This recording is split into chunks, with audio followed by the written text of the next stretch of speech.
dans Xenia, l'émission républicaine et philosophique de Charles Coutel, animée et réalisée par Emmanuel Billier-Gauthier. Aujourd'hui, Charles, bonjour tout d'abord. Bonjour. Nous allons clôturer un cycle de 9 émissions. Ça ne signifie pas du tout que l'émission Xenia se termine, bien au contraire. Nous avons, durant 9 émissions, utilisé, si je puis dire, votre livre pour une république laïque et sociale comme un socle de débat et qui a servi donc de chapitre aux 9 émissions que nous allons clôturer tout à l'heure. Et pour cette 9e émission, vous avez choisi, Charles, de nous parler de la devise républicaine. Alors, Xenia numéro 9, un pays plein de devises. Charles, je vous écoute. Oui, donc, de nouveau, bonjour, après ces temps de vacances où les esprits studieux ont lu et ont essayé de réfléchir à un chiffre qui vient de nous être révélé par l'excellent livre d'un duo que je me permets de vous recommander autour du titre évidemment provocateur, La Fracture,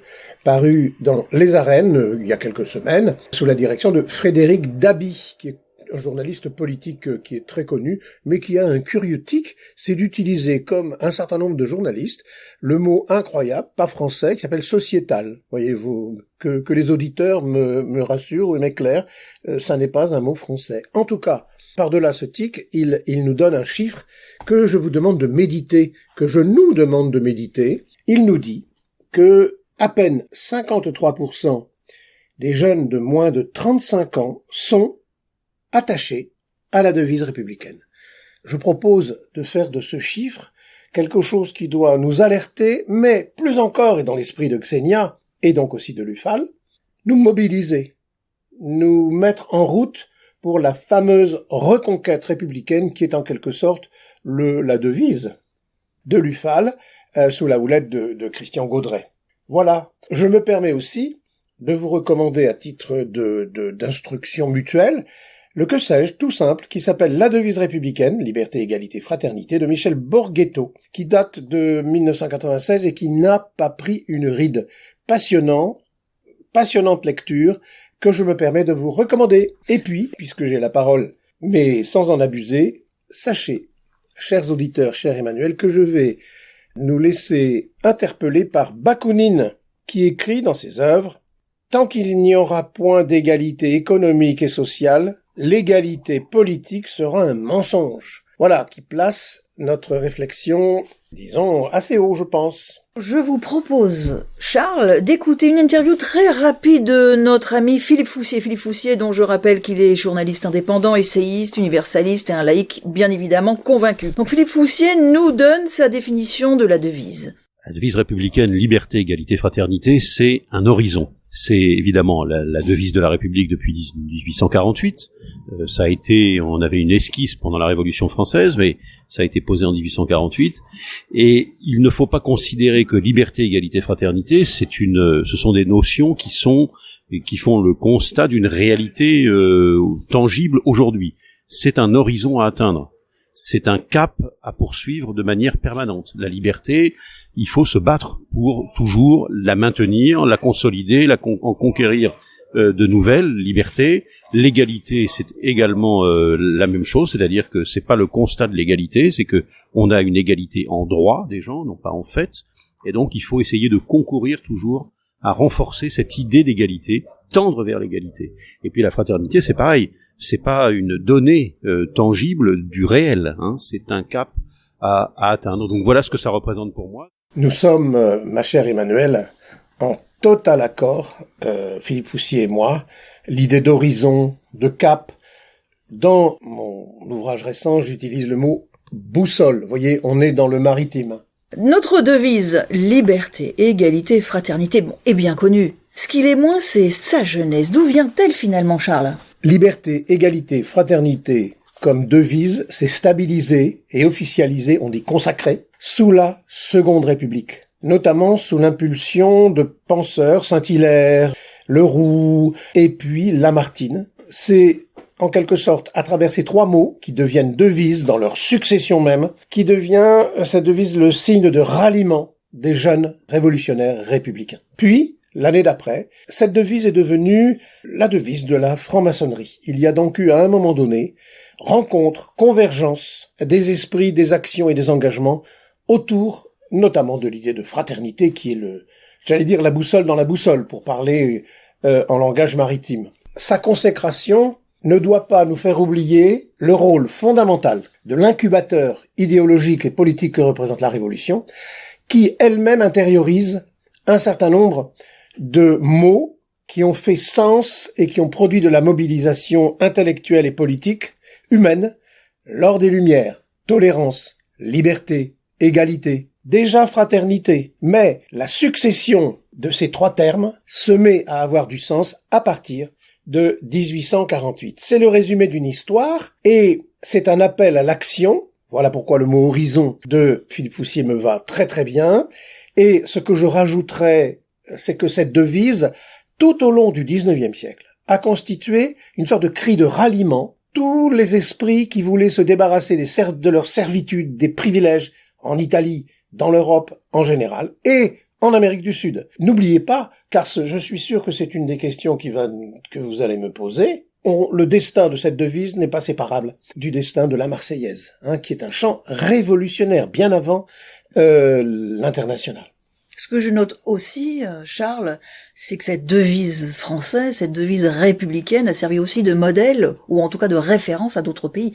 Vous citiez l'Italie ou l'Amérique du Sud, ça signifie que le rayonnement de la devise a été ressenti au-delà de nos frontières maritimes. Nous n'arrêtons pas d'être dans le sillage ensoleillé de la métaphore de Philippe Foussier, que évidemment je salue et je congratule. Oui, c'est l'idée qu'il faut donner un sens concret à l'affirmation de l'idéal. Par la devise républicaine, nous sortons de l'incantation pour en arriver à la mobilisation, et c'est cet esprit de mobilisation qui va nous donner un argumentaire, une force de conviction, qui aujourd'hui, c'est l'introduction de mon livre, et peut-être la raison de ce livre, fait défaut. Tout se passe comme si nous regardions le train de l'histoire passer devant nous. Non, nous sommes républicains, nous devons reconquérir l'esprit républicain, et notamment, je vous propose d'en faire un horizon, pour le coup, dans notre horizon, de reconquérir l'idée même d'universel, qui est aujourd'hui, je fais une sorte de petite bande-annonce, Emmanuel. Je pense qu'aujourd'hui, le mondial est en train de remplacer l'universel. Tout se passe comme si le mondial était devenu l'universel sans l'humain. Puisque vous citiez votre livre, il s'avère que vous écrivez dans le chapitre consacré à la devise républicaine, je vous cite, vous parlez de méconnaissance, déformation et manipulation. Alors, à propos de notre devise, tout cela n'est-il pas un petit peu exagéré? Non, je ne crois pas. Je n'exagère pas. Je veux bien nuancer le mot confusion, mais méconnaissance, en tout cas, je l'assume. Voilà pourquoi je me permets de recommander de nouveau la belle petite synthèse de Michel Borghetto, que sais-je, la devise liberté, égalité, fraternité. Pour répondre à votre question et voir l'ampleur de notre méconnaissance, une citation importante de Pierre Leroux, qui commente l'officialisation par la Seconde République de la devise. Il dit, c'est cette devise, le programme de la Révolution française. Tout se passe comme si en 1848, et donc à travers la Seconde République, on se donnait les moyens, non seulement intellectuels, mais politiques, d'aller jusqu'au bout de l'exigence de liberté, d'égalité et de justice. Alors, les révolutionnaires de 1848, et cela se développera à travers toute l'Europe, y ajoutent fraternité. Et là, ça me permet de vous citer quelqu'un qui, en 1848, Barthélemy Saint-Hilaire nous dit « Cela permet de répondre à votre question. De ces trois termes, liberté, égalité, fraternité, qui s'impliquent et s'enchaînent, il n'en est pas un qui soit à retrancher. Ils sont tous à leur place, qui leur est propre. » Et il continue. « Et l'ordre où ils se suivent est l'ordre immuable de la philosophie, que la philosophie, leur a enseigné. » Tout se passe comme si cette succession des termes cristallisait une mémoire douloureuse, qui consiste à penser la liberté sans l'égalité et l'égalité sans la fraternité. Mais, effet de retour, la fraternité aide à mieux vivre l'égalité et l'égalité aide à mieux penser les conditions de la liberté. C'était le sens de ma petite lecture provocatrice de Bakounine que l'on ne lit guère parce que c'est un horrible anarchiste méconnu. En tout cas, ces citations que l'on peut enrichir par celles du grand Lamartine, qui n'est pas simplement le poète que nous connaissons. Écoutez ce qu'il dit, c'est quand même très fort. Le 24 février 1848, la liberté, l'égalité, la fraternité pour principe, le peuple pour devise et mot d'ordre. C'est l'évangile de la raison humaine. On gardera ici l'expression raison humaine. L'enchaînement des trois termes est méconnu dès lors qu'on ne voit pas que c'est une déduction rationnelle de l'esprit républicain. Souvent, dans l'histoire de la France, notamment après Pétain, au moment de la Libération, on a pris conscience de la force de cette devise, liberté, égalité, fraternité, parce que les réactionnaires, les fascistes, ont essayé d'imposer travail, famille, patrie, vous le savez. Voilà pourquoi toute réhabilitation de la figure de Pétain et de l'action de Vichy dans notre vie politique actuelle a quelque chose, alors pas attention aux mots, les mots peuvent être utilisés, les références peuvent être critiquées, mais là c'est non seulement un contresens, mais cela peut effectivement dérouter ces fameux jeunes dont on a parlé déjà, qui, à 53%, j'allais dire uniquement, seulement, sont attachés, déclarent être attachés à notre devise républicaine. Vous en avez un petit peu parlé précédemment, mais je vais vous poser une question plus précise à ce sujet. Cette devise, dites-vous, ambitionna d'emblée, je vous cite, ambitionna d'emblée comme une portée universelle, comme la Marseillaise. A-t-elle réussi, à votre avis? Il faut voir les équipes de football, de rugby, j'ajoute le handball. J'ai le droit de aimer le handball, hein. Bah oui, le ping-pong, si vous voulez. Tout ce que vous voulez. Pourvu qu'entre nous renvoyons bien la balle. Eh bien, il faut ces événements pour comprendre l'attachement. On commence peu à peu à comprendre que cette Marseillaise, d'abord, n'est pas chantée, proclamée, si je puis dire, mélodiquement, comme elle devrait, dans les écoles, à l'université, où il faut des événements sportifs ou autres, j'allais dire l'Eurovision, pour qu'on redécouvre l'unité mobilisatrice de cette Marseillaise, ne serait-ce que de s'apercevoir qu'un sang impur constitue un contresens. C'est impur au sens de roturier, pas du tout. C'est anti-monarchiste. C'est pas du tout impur au sens hémoglobine. Alors oui, elle a une portée universelle et c'est une hypothèse de travail qu'on pourra reprendre avec nos lecteurs par le biais des réseaux sociaux. Oui, il y a une portée universelle de la Marseillaise, des symboles républicains, le bonnet phrygien, et de notre fameuse devise républicaine, à condition de ne pas se tromper sur ce que veut dire le mot universel, Xenia 10. Or, pour l'instant, les mondialistes ou les identitaires se trompant sur la nation nous déroutent et diminuent la portée universelle et de la Marseillaise et donc de la devise. Tout à l'heure, à plusieurs reprises, vous avez souligné le fait que les jeunes à 53% sont peu à soutenir, ou en tout cas à connaître la devise républicaine. Alors c'est pas une question facile que je vais vous poser, mais par rapport aux 47 qui restent, qui sont importants, si vous deviez rencontrer un jeune justement parmi ces 47% qui ne s'intéresse donc ni à la République, ni à la laïcité, ni au social, ni à la devise, que lui diriez-vous? Alors j'allais dire pour le convaincre, même pas. Déjà pour l'intéresser dans un premier temps et peut-être éventuellement le convaincre. D'abord éviter deux grands défauts, qui consistent à le sermonner, à l'engueuler, et puis, comme dit l'autre, à balayer devant notre porte, qui est quand même le geste le plus salubre, lorsque nous voulons que quelqu'un rentre chez nous. C'est d'ailleurs ce qui me fait dire que cette devise aura d'autant plus de force de conviction qu'elle sera en quelque sorte éclairée, prolongée par, non pas une nouvelle devise, mais une explicitation. Cette devise républicaine reste la sagaie, mais il nous faut trouver un nouveau propulseur. Ce propulseur, c'est la laïcité bien comprise, la solidarité effective, bakounine, mais c'est aussi ce que j'appelle l'hospitalité universelle. Si notre délire aujourd'hui sur les politiques de l'immigration, soit il y en a trop, soit il y en a trop peu, eh bien, si ce délire pouvait se calmer, alors la France pourrait retrouver sa puissance universelle qui est d'être la terre d'asile de tous les opprimés, de tous les réfugiés, mais évidemment, à condition que ceux qui viennent se réfugier en France acceptent d'apprendre la langue française, surtout si on se met à mieux la parler, nous, et effectivement ce qu'on appelle les mœurs, notre manière de nous vêtir, de manger, de parler et d'échanger en général. Ce jeune, par conséquent, mais je ne le rencontrerai pas d'abord tout de suite, si vous voulez. Ce que je ferai, c'est de travailler à l'intérieur du camp républicain, ce que fait l'UFAL, mais d'autres associations, Égal, le CLR, à condition j'ai eu l'expression de balayer devant notre porte, et d'intégrer, de prendre conscience que ce fameux chiffre de 53%, moi qui m'affole, qui m'inquiète, on le rapporte à d'autres chiffres tout aussi inquiétants. En 2007, les moins de 35 ans étaient à peine 32% à dire qu'ils étaient attachés à leurs propres convictions, ce qui suppose qu'ils en aient. Par conséquent, ce jeune, en 2007, je pouvais lui parler tranquillement. de la puissance mobilisatrice de la liberté, égalité, fraternité. Mais ce que nous montre l'ouvrage dont j'ai parlé, en 2021, vous êtes assise, Emmanuel? Très bien assise. Eh bien, ils ne sont que 16%. Non, Voilà. Cela donne sens, et force et confirmation de la belle expression de mon ami Charles Aramburu sur le fossé générationnel. Sauf que ce fossé, moi j'ai envie de le combler. Or, on le comble en affirmant la convergence entre un certain nombre de devoirs que nous devons d'appliquer, de donner du sens, le devoir de clarté.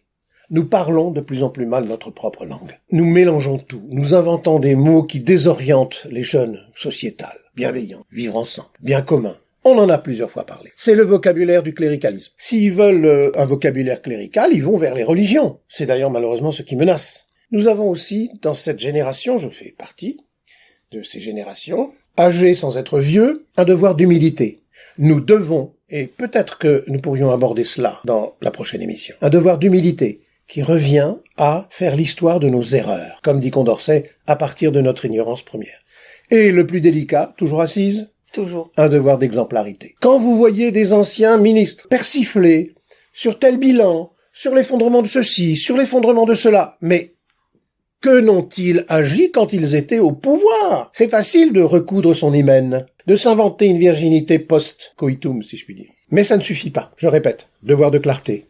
Devoir d'humilité, devoir d'exemplarité. Certains qui écrivent et se répandent, alors qu'ils auraient pu faire mieux, sinon faire tout court, se répandent, écrivent, donnent des leçons, publient des bouquins. Enfin, c'est ça que j'appelle le devoir d'humilité. Et enfin, un devoir d'universalité. Et cela nous renvoie évidemment à notre question de la devise et de la transmission de la devise. Je pense que la pédagogie de la laïcité ne doit pas faire partie d'un objectif gouvernemental. Cela doit faire partie des formations officielles de la République. Ça n'est pas le cas en ce moment, malheureusement. Donc ce devoir de transmission, je pense qu'il faut le faire passer auprès de nos jeunes. Pourquoi?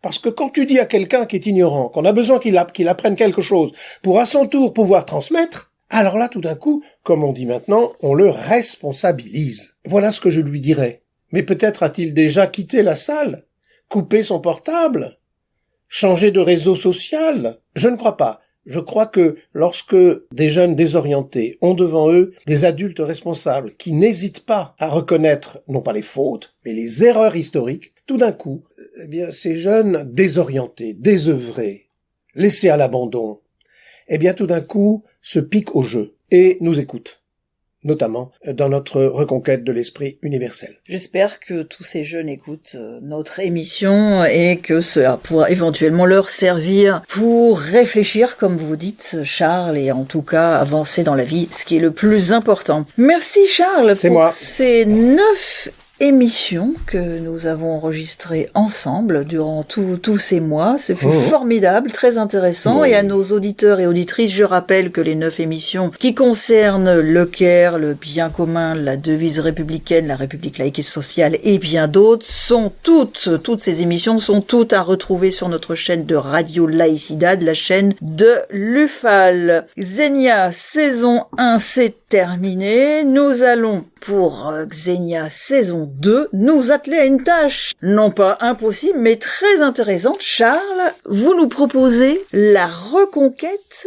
de l'universalisme. Vous pouvez nous expliquer un petit peu ce dont il s'agit ?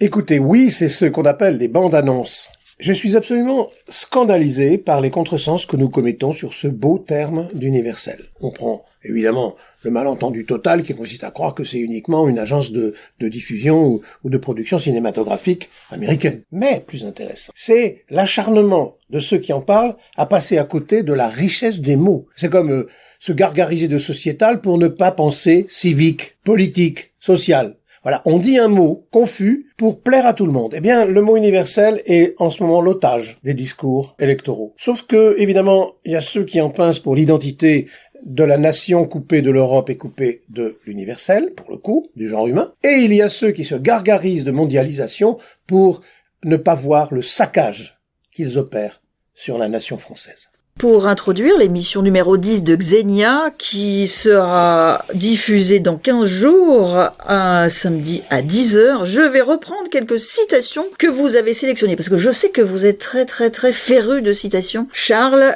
la meilleure façon de servir la République, c'est de redonner force et tenue au langage. Écrit Francis Ponge. Et c'est sur ces paroles que je vous quitte. Merci Charles, beaucoup. et rendez-vous donc dans Xenia numéro 10 dans 15 jours. À bientôt. À bientôt Charles. Merci Manuel.